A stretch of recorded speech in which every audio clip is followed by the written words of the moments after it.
1008 புண்ணிய ஸ்தலங்களின் மண் பக்தர்களால் பாத யாத்திரையாக மகா மாரியம்மன் ஆலயத்திற்கு கொண்டு செல்லப்படும் அற்புத நிகழ்வு நவம்பர் 1-2 தேதிகளில் நடைபெறும் விழாவிற்கு உங்கள் வருகையை பதிவு செய்யுங்கள். தமிழர்களின் நம்பர் 1 சாய்ஸ் தமிழ் மேட்ரிமோனி. நம்மளுடைய பிறப்புக்கும் நம்மளுடைய கர்மாவுக்கும் சம்பந்தம் இருக்கு. அது சூட்சமம். அப்ப இந்த ஜென்மத்துல நம்ம அனுபவிக்க வேண்டிய கஷ்டங்கள் என்ன, அனுபவிச்சுட்டு இருக்கக்கூடிய கஷ்டங்கள் என்ன, அது தீர்வதற்கு குறிப்பிட்ட ஆலயங்கள் கட்டாயம் மகரிஷி சொல்றாங்க. மேடம், பரிகாரங்கள் வேலை செய்யக்கூடிய நேரமே காலத்தால 6 மணில இருந்து மதியம் 12 மணிக்குள்ள செய்யக்கூடிய பரிகாரம் தாங்க நம்மளுக்கு உத்தமம். இந்த இடத்துல நம்மளுடைய காண்ட விளக்கங்கள்ல மருத்துவ காண்டம்னு ஒன்று இருக்கு. அது 16வது காண்டம். கோத்திரங்கள்ங்கிறது மகரிஷிகளை குறிப்பிடுது. வசிஷ்ட மகரிஷி கோத்திரங்கிறோம், அகஸ்திய மகரிஷி கோத்திரங்கிறோம். எல்லாருக்குமே குலதெய்வமாக இருக்கக்கூடிய ஒரே கடவுள் யாருன்னு கேட்டா பரமேஸ்வரன் தான். ஆதன் ஆன்மீகம் நேயர்களுக்கு வணக்கம். நான் உங்கள் விஜய் பிரியா. ஆன்மீகம் தொடர்பான சந்தேகங்களுக்கு நம்ம ஒவ்வொரு நாளும் தீர்வு கொடுத்துட்ருக்கோம். இந்த நிகழ்ச்சியில் நம்ம கூட யார் இணைஞ்சிருக்காங்க அப்படின்னு பார்த்தீங்கன்னா, நாடி ஆஸ்ட்ரோவர் MP கந்தவேல் அவர்கள் தான் நம்ம கூட இருக்கிறாங்க. ஸோ நாடி ஜோதிடம் பற்றின நிறைய தகவல்களை நமக்காக தொடர்ந்து சொல்லிட்டு இருக்கிறவர் தான். ஸோ இன்னைக்கு நிறைய விஷயங்கள் நம்ம கேட்டு தெரிஞ்சுக்க போகிறோம். வாங்க பேசலாம். வணக்கம் சார். வணக்கங்கம்மா. எப்படி இருக்கீங்க? நல்லா இருக்கேங்க. நீங்கள் எப்படி இருக்கீங்க? ரொம்ப நல்லா இருக்கேன் சார். ரொம்ப சந்தோஷம். முதல்ல மக்களுக்கு உங்களுடைய தொலைக்காட்சிகள் மூலமாக நிறைய விஷயங்கள் அவங்களுக்கெல்லாம் போய் சேரணும் அப்படிங்கிற நல்ல நோக்கத்தில் செயல்படுறீங்க. அது மேலும் இந்த சேவை உங்களுக்கு இன்னும் விரிவுபடணும், இந்த சேனல் இன்னும் வளரணும், நீங்கள் எல்லாரும் நல்லா இருக்கணும். என்னுடைய வாழ்த்துக்கள் அதுக்கு. கண்டிப்பாக சார், மிக்க நன்றி. நிறைய விஷயங்கள் நம்ம பேசிட்டு இருக்கிறோம். ஸோ அந்த வகையில் இப்போ நாடி அஸ்ட்ராலஜி அப்படிங்கிறது மக்கள் மத்தியில ஒரு புரிதலை ஏற்படுத்தி இருக்கு அப்படின்னு தான் நம்ம சொல்லணும். ஏற்கனவே நம்ம சித்தர்கள் காலத்துல நாடி அப்படிங்கிறது ஒரு மிகப்பெரிய விஷயமாக இருந்தாலும், இப்போ டெக்னாலஜி வளர்ந்ததுக்கு அப்புறம் நாடியின் மீது ஜோதிடத்தின் மீதே ஒரு மிகப்பெரிய ஒரு அவநம்பிக்கை இருக்கிற காலகட்டத்தில் எத்தனையோ பேருடைய வாழ்க்கையை இந்த நாடி ஜோதிடம் மாத்திருக்கு அப்படின்னு தான் சொல்லணும். அப்படி நிறைய பேருடைய வாழ்க்கையில இந்த அளவுக்கு ஒரு முக்கியமான விஷயத்த ஒவ்வொருத்தருக்கும் நீங்க அவ்வளோ விஷயங்கள் சொல்லும் போது அவ்வளோ சந்தோஷமாக இருக்கு. ஸோ அதுல நம்ம சில கேள்விகள் உங்ககிட்ட கேட்கணும் அப்படிங்கிறதுக்காக தான் இந்த நேர்காணல். பொதுவாக இந்த நாடி அஸ்ட்ராலஜி அப்படிங்கிறது ஒருத்தருடைய வாழ்க்கையில இறந்த காலம், நிகழ்காலம், எதிர்காலம், ஸோ இது மூன்றத்தையுமே நம்ம சொல்ல முடியும். இதுல முக்கியமான விஷயம், என்னுடைய பிரச்சனைகளை தீர்க்கிறதுக்கு நான் ஒரு பரிகாரமும் இதுல மென்ஷன் ஆயிருக்கும். உங்களுக்கு இப்படி ஒரு பிரச்சனைகள் வரும், அந்த பிரச்சனையை தீர்க்கிறதுக்கு நீங்க இந்த மாதிரியான பரிகாரங்கள் செய்யுங்க அப்படின்றது. ஆனா மோஸ்ட்லி நிறைய பேருக்கு பாத்தீங்க அப்படின்னா கோவில்கள்ல பரிகாரம் நாடி ஜோதிடத்துல வரும் அப்படின்ற சில குறிப்புகள் நாங்க பார்த்தோம். நாடி ஜோதிடத்துக்கும் கோவிலில் இருக்கக்கூடிய பரிகாரத்துக்கும் என்ன சம்பந்தம், அதை பற்றி கொஞ்சம் சொல்ல முடியும்? கண்டிப்பாங்க. இந்த ஜோதிடன் மூலமாக, அதாவது இந்த ஆதன் ஆன்மீக நேயர்களுக்கு நான் ஒரு பதிவு செய்ய விரும்புகிறேன். பரிகாரம் அப்படிங்கிறது மேடம் நீங்கள் கேள்வி கேட்டிருக்கீங்க, கோயிலை பற்றிய தொடர்புகள்லாம் என்னங்கிறத கேட்டிருக்கீங்க. அதுக்கு முன்னாடி ஒரு கேள்வி கேட்டீங்க. அதாவது இன்னைக்கு காலகட்டம் நவீனமான ஒரு காலகட்டங்கிறோம். இந்த நவீனமான காலகட்டத்தில் ஜோதிடத்தை பற்றிய அவநம்பிக்கை அப்படிங்கிற ஒரு பாயிண்டை வச்சிங்க. அதை பற்றி நம்ம பேசி தான் ஆகணும். ஏன்னா நீங்கள் கேள்வியாக வைக்கல, ஆனால் அதை நான் உங்கள் வாயிலேருந்து அந்த வார்த்தை வந்துருச்சு. இந்த ஜோதிடர்கள் அப்படிங்கிறது ஒரு பிரம்மாண்டங்கிறது கிடையாதுங்க. முதல்ல ஏதாவது இன்னைக்கு காலப்போக்கில் ஒன்று சொல்லிட்டு போயிடணும், ஒரு புதுசாக ஏதாவது ஒன்று சொல்லிடணும், ஒரு பிரம்மாண்டத்தை கிரியேட் பண்ணணும் அப்படிங்கிறது ஜோதிடம் கிடையாது. யதார்த்தம். அதை எல்லாருமே புரிஞ்சுக்கணும். ஒரு பாயிண்ட். இந்த ஜோதிடம் சார்ந்த பரிகாரம், நாடு ஜோதிடம் சார்ந்த பரிகாரம், அதோடைய கோயில் பரிகாரம் யார் வேணாலும் சொல்லலாம். நீங்கள் கூட பரிகாரம் சொல்லலாம். ஏங்க இது கொஞ்சம் கஷ்டமாக இருக்குங்க, எனக்கு கொஞ்சம் பிரச்சனையில் இருக்கிறேன், என்ன பண்ணுறதுன்னு தெரியல. அப்போ நீங்கள் என்ன சொல்லுவீங்க? வா இந்த கோயிலுக்கு போயிட்டு வரோம், இங்கே போனால் ஒரு சரியாக இருக்கும். இல்லை குழந்தை இல்லையா, வாங்க இந்த ஊரில் ஒரு கோயில் இருக்கு, இந்த கோயிலில் போயிட்டு ஒரு ப்ரேயர் பண்ணலாம் அப்படின்னு நம்ம சொல்லுவோம். இது வந்து பரிகாரம். இது எல்லாரும் சொல்லக்கூடிய பரிகாரம். ஆனால் அது பரிகாரம் அது கிடையாது. மகரிஷி என்ன சொல்கிறாங்க அப்படின்னா, நம்மளுடைய பிறப்புக்கும் கோவில்களுக்கும் சம்பந்தம் இருக்குது. நம்மளுடைய பிறப்புக்கும் நம்மளுடைய முந்தைய ஜென்ம அதாவது வந்து பூர்வ புண்ணிய ஸ்தானம்னு சொல்கிறோம் இல்லையா, நம்மளுடைய முன்னோர்கள்னு சொல்கிறோம் இல்லையா, அந்த முன்னோர்கள் அப்படிங்கிறது யாரு? அவங்க வந்து நம்மளுக்கு வந்து குலதெய்வம்னு சொல்கிறோம். ஸோ அவங்களுக்கும் நம்மளுக்கும் சம்பந்தம் இருக்குது அப்படிங்கிறத மகரிஷி சொல்கிறாங்க. அப்போ நாடி ஜோதிடம் அப்படிங்கிறது வந்து இப்போ எல்லாருமே அந்த வழிபோக்கில் ஒரு ஜோதிடம், அதாவது வழிபோக்கில் பரிகாரங்கள்ங்கிறது சொன்னாலும் நாடி ஜோதிடம் என்ன சொல்லப்படுது? இப்போ ஒரு உதாரணத்துக்கு ஒரு விஷயம் சொல்கிறோம். மாடு இருக்குது, பசு மாடு இருக்குது. பசு மாட்டில் உடம்புல ஓடக்கூடிய ரத்தம் அந்த மாட்டினுடைய மடிக்கு வந்த பிறகு அது பாலாக மாறுது. அது மடிக்கு வரத்துக்கு முன்னாடி அது என்னவா இருக்கு? ரத்தம். ஸோ அதுபோல நம்மளுடைய பிறப்புக்கும் நம்மளுடைய கர்மாவுக்கும் சம்பந்தம் இருக்கு. அது வந்து சூட்சமம். புரியுதுங்களா உங்களுக்கு? அதுதான் அதில் வந்து நம்மளுடைய சூட்சமம். அப்போ நம்மளுடைய பிறப்புக்கும் இந்த ஜென்மத்துக்கும் நம்மளுக்கு வந்து தொடர்பு இருக்கக்கூடிய ஒன்று தான் பரிகாரம். இப்போ இப்படியே எடுத்துக்கலாமா? ஒருத்தருக்கு வந்து சில கோவில்கள் போனால் தலைவிதியே மாறும் அப்படிங்கிற ஒரு விஷயம்லாம் சொல்கிறாங்கல்ல, இவங்களுக்கு இந்த கோவில் தான் போகணும் அப்படிங்கிறத தீர்மானிக்கிறது தான் நாடி ஜோதிடமா? அப்போ இவங்களை நீங்கள் இந்த கோவிலுக்கு தான் போனாதான் உங்களோட தலையெழுத்து மாறும் அப்படிங்கிறத நாடி ஜோதிடம் அதை துல்லியமாக கணிச்சு நீங்கள் இந்த கோவிலுக்கு போங்க அப்படிங்கிறத அவங்களுக்கு எடுத்து கொடுக்குறாங்க. கட்டாயம் இதை பற்றி நம்ம ஆரம்பத்தில் உள்ள வீடியோவில் பேசியிருக்கோம் தானே? ஆமாம். அதாவது வந்து எல்லா மெடிக்கல் ஷாப் போகிறோம், எல்லா மெடிக்கலில் இருக்கிற மருந்தும் நம்ம வந்து சூட் ஆகாது. நம்மளுடைய வியாதி என்னவோ அதுக்கான மருந்து எடுத்துக்கிட்டாதான் அந்த உடம்புக்கு வந்து அது சப்போர்ட் பண்ணுங்கிறத நம்ம பேசியிருக்கிறோம். அதுபோல் நம்மளுடைய கர்மா என்ன? இந்த ஆத்மா மனிதனாக பிறந்துட்டோம், என்ன காரணத்துக்காக பிறந்திருக்கோங்கிறது அதையும் நம்ம விளக்கம் கொடுத்துருக்குறோம். ஆனால் அதன்படிதான் வாழுறோமா, அந்த வாழ்க்கையை முழுசாக நம்ம அனுபவிக்கிறோமா அப்படின்னு கேட்டால் இல்லை. அப்போ அதுக்கு வந்து கர்மா சம்மந்தப்படுது. அப்போ நம்ம முன் ஜென்மத்தில் யாரு, இந்த ஆத்மா யாராக பிறந்தது? மனிதனாக பிறந்ததா, அது ஆணா பிறந்ததா, பெண்ணா பிறந்ததா? அப்போ அந்த சமயத்தில் அது செய்த கர்ம வினை என்ன, அது ஏன் இந்த ஜென்மத்தில் தொடருது? அப்போ இந்த ஜென்மத்தில் நம்ம அனுபவிக்க வேண்டிய கஷ்டங்கள் என்ன, அனுபவிச்சுட்டு இருக்கக்கூடிய கஷ்டங்கள் என்ன, அது தீர்வதற்கு குறிப்பிட்ட ஆலயங்கள் கட்டாயம் மகரிஷி சொல்றாங்க. அதன்படி அந்த ஆலய வழிபாடுகள் போயிட்டு வழிபாடுகள் செய்யும் பொழுது நிச்சயம் நம்மளுடைய பிரச்சனைக்கு தீர்வு உண்டுங்க. அது தீர்வுகள் இருக்கக்கூடிய மனுஷாளுகள் மட்டும்தான் அந்த பரிகாரம் என்னங்கிறத தெரிஞ்சுக்க வர முடியுங்கிறதும் ஒரு விதி இருக்கு. எல்லாராலையும் அதையும் தெரிஞ்சுக்க முடியாது. சில பேருடைய விதி பலன் அனுபவிச்சுதான் ஆகணும்னா அனுபவிச்சுதான் ஆகணும். அவங்களுக்கு வந்து தீர்வே கொடுக்க மாட்டார் மகரிஷி. அந்த பரிகாரத்தை தெரிஞ்சுக்கிறதுக்கும் சில ஆலயங்கள் போகிறதுக்கும் அதுக்கும் வந்து நம்மளுக்கு வந்து கர்மா வந்து நம்ம செய்த புண்ணியம் வந்து ஒத்துழைப்பு பண்ணணும். கண்டிப்பா. ஓகே. இப்போ நிறைய பேர் வந்து சொல்றாங்க, இப்போ நிறைய பரிகாரங்கள் நீங்களுமே வந்து செஞ்சுட்டு இருக்கிறீங்க. இப்போ பரிகாரங்கள் செய்யும் போது இதற்கு நேரம், காலம், இடம் இது மூணுமே வந்து தீர்மானிக்கணும் அப்படின்னா மட்டும்தான் அந்த பரிகாரம் 100% வந்து வேலை செய்யும் அப்படிங்கிறது நிர்ணயிக்கப்பட்ட ஒன்றா? கட்டாயம் மேடம். இதுல வந்து இந்த உலகம் வந்து ரொம்ப ஃபாஸ்டா செயல்படுதுங்க.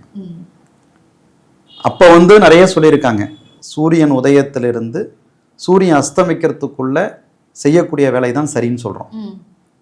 ஆனால் இன்னைக்கு யார் என்ன பண்ணுறோம்? இப்போ நானே வச்சுக்கிங்களேன், நைட்டு 3 மணிக்கு உட்காந்து நாடி படிச்சுக்கிட்டு இருக்கேன்.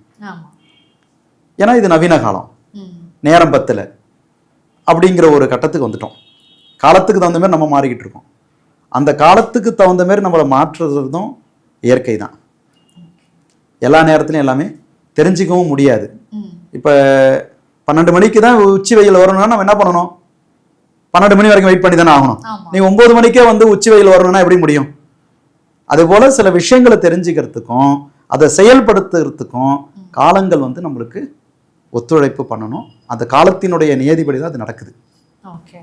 இப்போ காலையில செய்யற பரிகாரத்துக்கும் இரவு நேரங்கள்ல செய்யற பரிகாரத்துக்கும் என்ன வித்தியாசப்படும்? என்ன மாதிரியான பிரச்சனைகளுக்கு இந்தந்த நேர காலங்கள் தேர்ந்தெடுப்பது மிக சரியாக இருக்கும்? மேடம், பரிகாரங்கள் வேலை செய்யக்கூடிய நேரமே காலத்தால் 6 மணிலேருந்து மதியம் வந்து 12 மணிக்குள்ள செய்யக்கூடிய பரிகாரம் தாங்க நம்மளுக்கு உத்தமம். ஓகே. அதுக்கப்புறம் சூரியன் வந்து உச்சி காலத்துக்கு பிறகு அது உச்சியிலிருந்து அந்தி சாய்கின்ற பொழுது அந்த சூரியனுடைய வீரியம் வந்து குறைய ஆரம்பிக்குது. அப்போ செய்யக்கூடிய பரிகாரங்கள்ங்கிறது உத்தமம் இல்லை அப்படிங்கிறத சூட்சமமாக மகரிஷிகள் சொல்லியிருக்கிறாங்க. ஆனால் நம்ம அதை கடைப்பிடிக்கணும்ல. நம்ம என்ன பண்ணுறோம், நம்மளுடைய தேவைக்கு தகுந்த மாதிரி எல்லாத்தையும் மாற்றிக்க நினைக்கும் பொழுது அந்த இடத்துல சில தவறுகளும் நடக்க செய்கிறது. ஓகே. ஸோ இந்த மாதிரியான விஷயங்கள், வியாதிகள் இருக்குது வரப்போகுது அப்படிங்கிறத முன்கூட்டியே தெரிந்து நாடிய ஜோதிடத்தில் இதற்கான பரிகாரங்கள் நம்ம செய்கிறோம் அப்படின்னா அவர் அந்த வியாதியை அனுபவிக்கணும் அப்படிங்கிறது கர்மா இருந்துச்சுனாலும் அந்த பரிகாரம் செஞ்சும் அவருக்கு வந்து பயனில்லை அப்படின்னு தானே நம்ம சொல்லணும். இல்லைம்மா, இந்த இடத்துல வந்து நம்மளுடைய காண்ட விளக்கங்களில் மருத்துவ காண்டம்னு ஒன்று இருக்குது. அது வந்து 16வது காண்டம், ஔஷத காண்டம்னு சொல்லுவோம். முன்னாடி சொல்லப்பட்டது போல் எல்லாமே நம்ம அந்த இடத்துல கருமாங்கிறதே ஒரு விஷயத்தை நம்ம உள்ளே திணிச்சிக்கிட்டு இருக்கோம். ஏன்னா கருமா தான் எல்லாம் இயக்கிறது அப்படிங்கிறத எல்லாரும் புரிஞ்சிக்கணும் அப்படிங்கிறதுக்காக தான் கருமாவே நம்ம பேசுகிறோம். நீங்கள் எவ்வளோ பெரிய ஞானிகிட்ட போய் என்ன கேட்டாலும் உன் கருமா நீ அனுபவிக்கிறப்பாம்பாங்க. யாருமே வேற எந்த காரணத்தையும் அவங்க சொல்ல முடியாது, சொல்லவும் மாட்டாங்க. அதனால கருமாங்கிறது வந்து அதுதான் நம்மளை இயக்குது. நம்மளுடைய கரும பலன் நம்மளுக்கு என்ன மாதிரியான ஒரு வியாதிலாம் வாழ்க்கையில் வருங்கிறத மகரிஷி எழுதியிருக்கிறாங்க.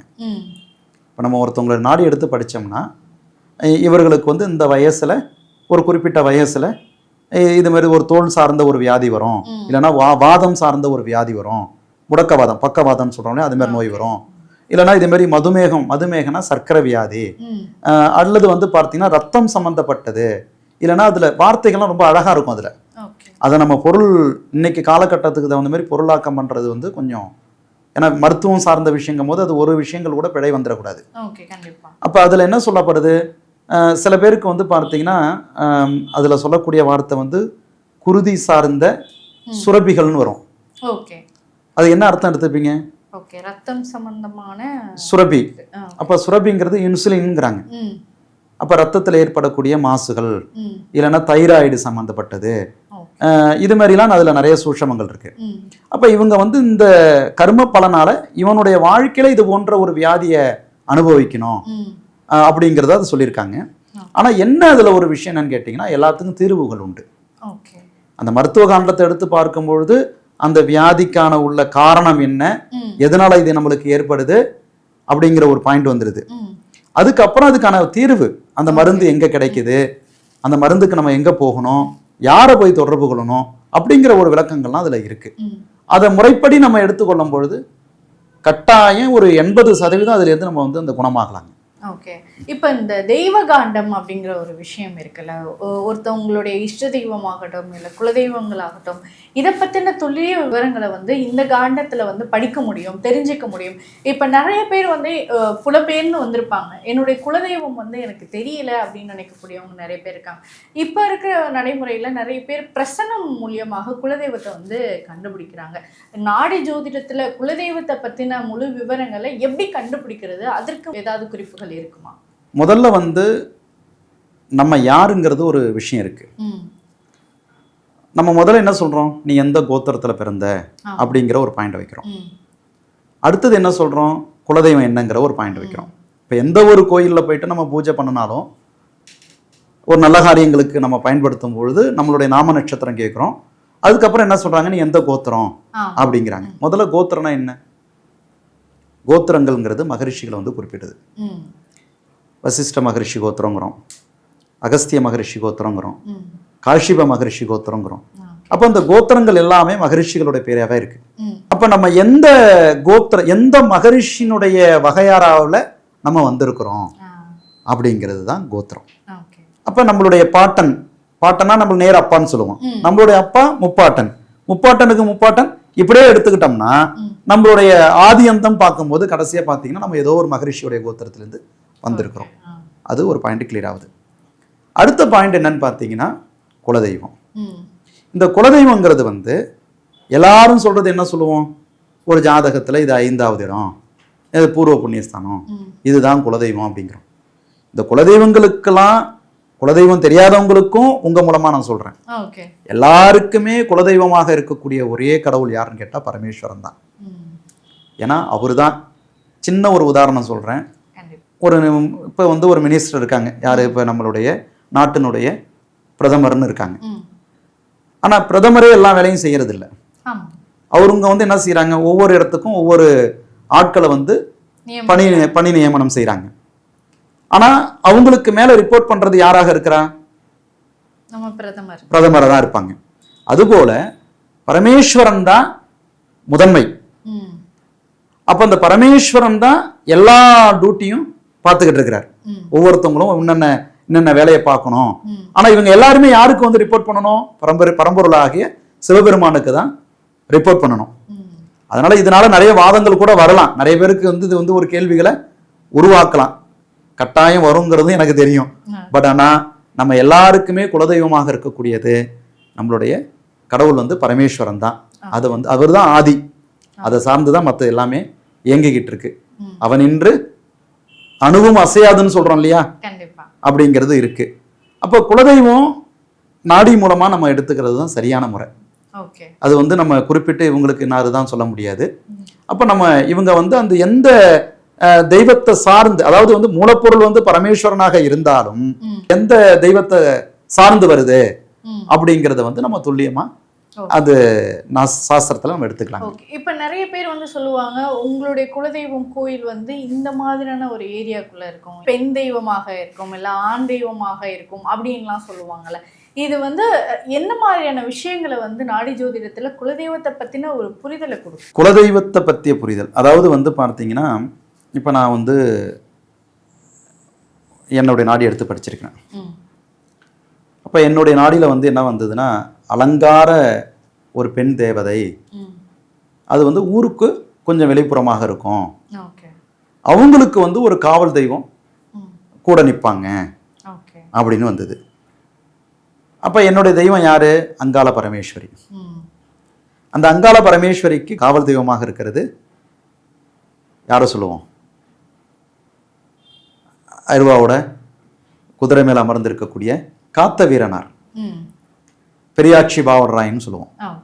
ஸோ அதுபோல ஒவ்வொரு அந்த கோத்திரத்துல பிறக்கிறவங்களுக்கு எதுங்க, எந்த மகரிஷினுடைய வழியில வந்திருக்கிறோமோ அவங்களுக்கு இதுதான் குலதெய்வம், அந்த தெய்வம் இந்த இடத்துல இருக்கு, அவங்கள வழிபடுவதனால அவங்களுடைய அனுமதியினால தான் மற்ற விஷயங்கள் எல்லாமே நம்மளுக்கு வந்து வாழ்க்கையில வந்து சாத்தியமாகும். 1000 பரிகாரங்கள் பண்ணினாலும் அந்த தெய்வத்துடைய அனுமதி இருந்தால் மட்டும்தான் உங்களுக்கு இந்த பரிகாரமும் சக்சஸ் ஆகும் அப்படிங்கிறதையும் அதுல மகரிஷி வந்து குறிப்பிடுவாங்க. ஓகே, இப்போ நம்ம வந்து குலதெய்வம் கண்டுபிடிக்கிறது அப்படிங்கிறது ஒரு விஷயம் இருக்கு. இப்போ கோத்திரம் அப்படிங்கிற ஒரு விஷயம் இருக்குல்ல. இப்போ எனக்கு தெரிஞ்ச ஒரு 3 தலைமுறையுடைய பேரே நம்மளால சரியாக ஞாபகம் வச்சுக்க முடியல, தகவல் கிடைக்கல. இப்போ நம்ம தாத்தாவுடையோ இல்லை தாத்தாவுக்கு தாத்தாவோ இவங்களுடைய பேர் லிஸ்ட் மட்டும்தான் நம்ம கிட்ட இருக்கும். என்னுடைய கோத்திரம் வந்து எனக்கு தெரியல அப்படின்னா கூட இந்த நாடி ஜோதி, அதனாலதான் நம்மளுக்கு வந்து தெரியாதவங்களுக்கு சிவகோத்திரம்னு எடுத்துக்கிறோம். அவங்க வந்து எந்த தெய்வத்தை வணங்குறாங்க அப்படிங்கிறத அடிப்படையாக கொண்டு, இல்லைன்னா தெரியாதவங்களுக்கு சிவகோத்திரம், நான் விஷ்ணு கோத்திரம்னு சொல்றோம். ஆனா கட்டாயம் நம்மளுடைய பெரியவங்க அதை ஃபாலோ பண்ணிருக்கணும். இப்போ நம்ம என்ன பண்றோம், உங்க வீட்டிலலாம் நீங்க வந்து பூஜை பண்றீங்கன்னா நீங்க சிவகோத்திரம் தான் சொல்லி பண்ணுவீங்க. ஏன்னா கோத்திரம் தெரியல, எந்த வழியில வந்தங்கிறது தெரியல. ஆனா அதை வந்து நம்ம ஓலைச்சுவடியில எடுத்துக்கலாம். ஓகே, இப்போ நிறைய பேர் வந்து பரிகாரம் அப்படிங்கிற ஒரு விஷயத்தை தானே செய்கிறாங்க. ஸோ நீங்கள் உங்களுடைய லைஃப்பில் ஏதாவது பரிகாரம் செஞ்சுருக்கீங்களா? உங்களுடைய வாழ்க்கையில் எனக்கு இந்த பிரச்சனை வந்துச்சு, எனக்காக நான் இந்த பரிகாரம் செஞ்சுக்கிட்டேன் அப்படின்னு ஏதாவது விஷயம் இருக்கா?